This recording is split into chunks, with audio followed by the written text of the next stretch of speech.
everyone, and welcome back to Sprinkle with Paper. Today we're going to be making a highly requested Pokemon inspired cake topper. Now let's go on ahead and jump right in. The first thing we'll need to do is download the free Pokemon font over on dafont.com.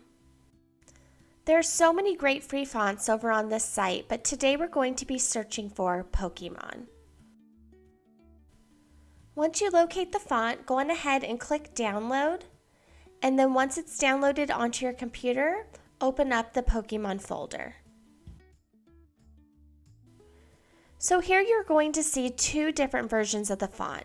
You're going to see the hollow and the solid. For today's project, we're going to be using the solid. So now just double click on the Pokemon solid and install font. Now that we're on Cricut Design Space, we're just going to open up a new project and then we're going to click Text. Enter the age you'd like for your cake topper, and now just go up to Fonts and search for Pokemon.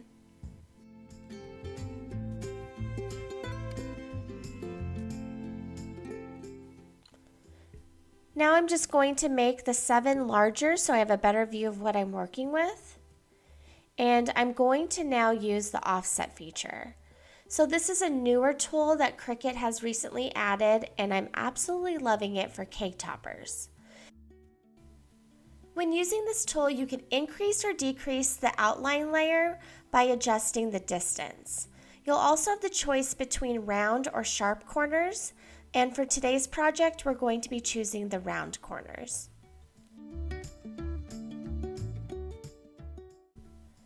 Now we're just going to change the color of our number. So since we use the offset tool, we have 2 layers, so we get to choose 2 different colors. I'm going to use yellow and blue.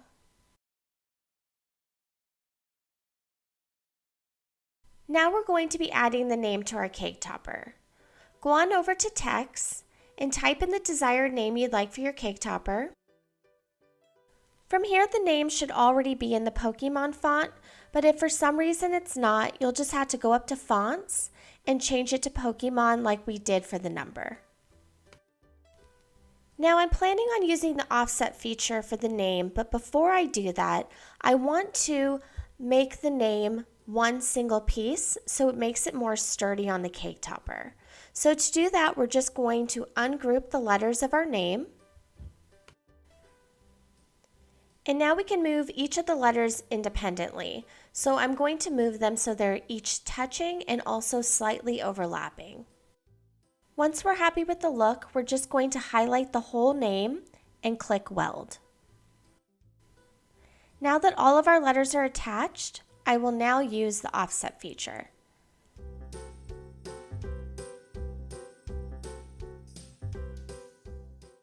The last step of our design is to create the Pokemon ball.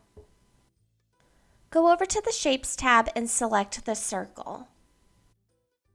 Now we're going to duplicate the circle and we're just going to put the extra one over here to the side and save it for later. Now with this circle, we need to cut it in half. So to do this, we're just going to go back over to the Shapes tab, and this time we're going to select the square.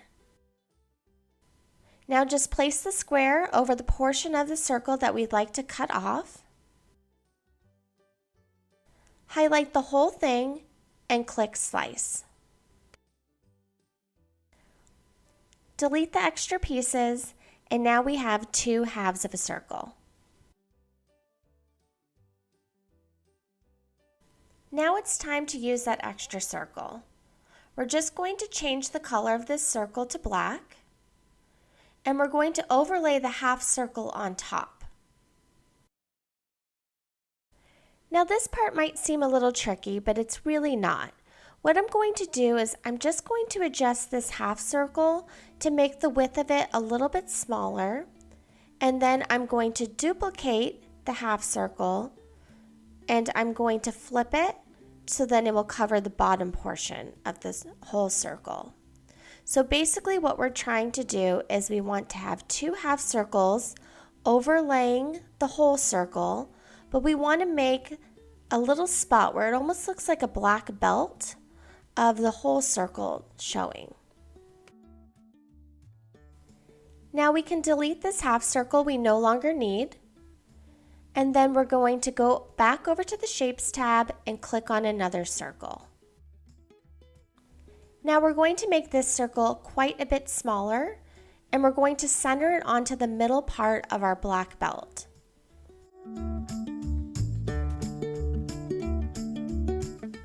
We will also be using the offset feature for this circle. So just go on up to Offset and click Apply. Now to actually make this look like a Pokemon ball, we need to adjust all of the colors. We'll change the outer layer of the small circle to black, the top half to red, the bottom half to white, and then I'm going to use the offset feature for the whole Pokemon ball.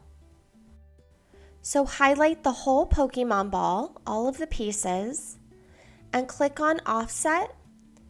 And for this one, I want to make the layer of the offset to be a little bit smaller. So I'm just going to adjust that by adjusting the distance.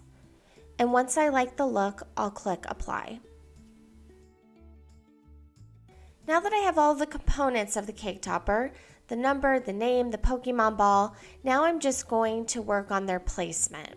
So I want the number to be the largest portion of the cake topper. So I'm going to adjust the size of the 7.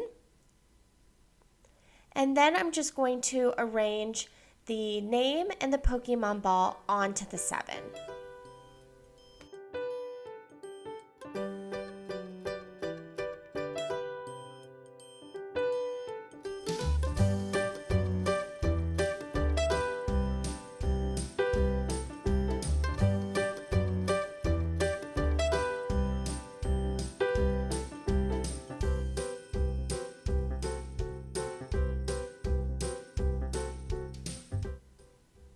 Once I'm happy with the look, I'm going to highlight the whole thing, and then I'm going to use the offset feature one more time.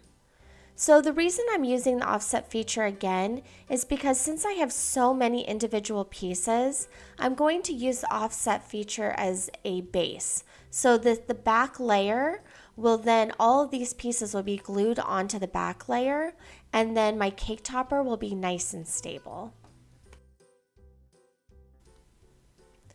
Now I'll just change this back layer color to white. I'll double check the size of my cake topper, and then I'll click Make It. Once on the cut page, you'll find all the different layers of your cake topper. So for this cake topper, we have 7 different layers, meaning 7 different colors that we'll be gluing together once we're ready to assemble. Now to complete our cake topper, we're going to need the following colors of paper: dark blue, light blue, black, red, white, yellow, and gray. So you can use any texture of paper that you'd like. I'm just going for a basic cardstock for the blue paper and the white. For the black and the red, I found this shiny paper at Hobby Lobby I thought would look really cool for the Pokemon ball. And then just to kind of make the cake topper pop a little bit, I'm using a yellow glitter paper for the number. And then not shown here is the gray paper that I'm going to use, which again is just a basic cardstock. Now to attach everything, you're going to need your hot glue gun and then also just some regular crafting glue. So the hot glue gun will be used to attach the food grade skewer to the cake topper, but to glue all the pieces together, I'm just going to be using some normal craft glue. I know that this cake topper was a little bit more advanced than some of the other ones we've done here on my channel, but I know that if you just take your time and follow the steps that you can definitely do this.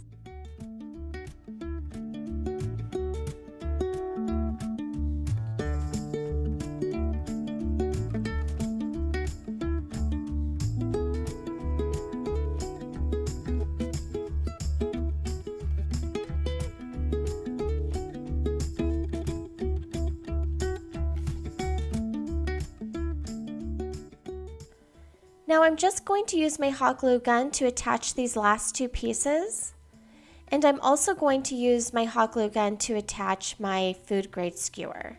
So like I mentioned before, these skewers can be found at any party supply shop or a craft store. You could also find larger ones at the grocery store that you can just cut down. And there you have it, your Pokemon-inspired cake topper. Also, keep in mind, if you decide to serve cupcakes instead of a cake and no longer need a cake topper, this would also be perfect to use as a centerpiece. So if you have any questions, please leave them down in the comments below. And if you haven't already, please give this video a thumbs up if you enjoyed it. And also don't forget to subscribe. Thank you all so much for watching and happy crafting.